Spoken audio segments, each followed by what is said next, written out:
नमस्कार, आप देखना शुरू कर चुके हैं CRS न्यूज़। राष्ट्रपति डोनाल्ड ट्रंप और चीनी राष्ट्रपति शी जिनपिंग ने बीजिंग के जोंगनानहाई परिसर में मुलाकात की। 2017 के बाद किसी अमेरिकी राष्ट्रपति की यह पहली चीनी यात्रा है। दोनों नेताओं ने पश्चिम एशिया युद्ध और ईरान के परमाणु कार्यक्रम पर चर्चा की। राष्ट्रपति ट्रंप ने इस मुलाकात को ऐतिहासिक बताते हुए कहा कि ईरान के मुद्दे पर वे और शी जिनपिंग एक ही पन्ने पर है। वहीं ट्रंप ने कहा, दोनों महाशक्तियां यह कतई नहीं चाहती कि ईरान परमाणु हथियार हासिल करे।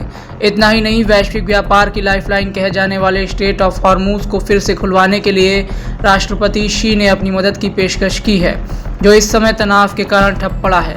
लेकिन इस कूटनीति के बीच ट्रंप का तेवर सख्त है।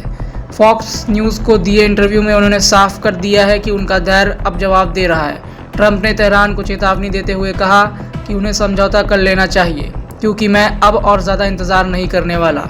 ज़मीनी हकीकत यह है कि ईरान की संवर्धन क्षमता और हथियार ग्रेड यूरेनियम अभी भी बातचीत में सबसे बड़ा रोड़ा है।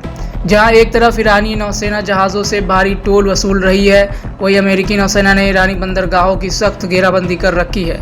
इस बीच तेल की बढ़ती कीमतों ने दुनिया की चिंता बढ़ा दी है। बात करें वाशिंगटन की, तो वहां ट्रंप की युद्ध शक्तियों पर लगाम लगाने की कोशिश नाकाम रही है। अमेरिकी संसद में डेमोक्रेट्स का प्रस्ताव 212 के टाई के साथ गिर गया है। वहीं दूसरी ओर इजराइल और हिजबुल्लाह के बीच युद्ध के बीच अमेरिका में शांति वार्ता का एक नया दौर शुरू हुआ है, जिसका लक्ष्य हिजबुल्लाह का निशस्त्रीकरण है। साफ है कि ट्रंप प्रशासन अब चीन के साथ मिलकर ईरान को घेरने और एक नए समझौते के लिए मजबूर करने की रणनीति पर काम कर रहा है। क्या ईरान इस दबाव के आगे झुकेगा, या देखना दिलचस्प होगा।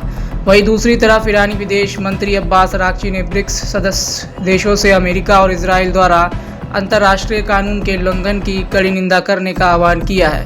भारत की राजधानी नई दिल्ली में आयोजित 2 दिवसीय ब्रिक्स बैठक में मध्य पूर्व का युद्ध और उससे उपजा ईंधन संकट पूरी तरह छाया रहा। गुरुवार को अरागची ने अमेरिका के सहयोगी देश संयुक्त अरब अमीरात पर ईरान के खिलाफ सैन्य अभियानों में सीधे तौर पर शामिल होने का आरोप लगाया।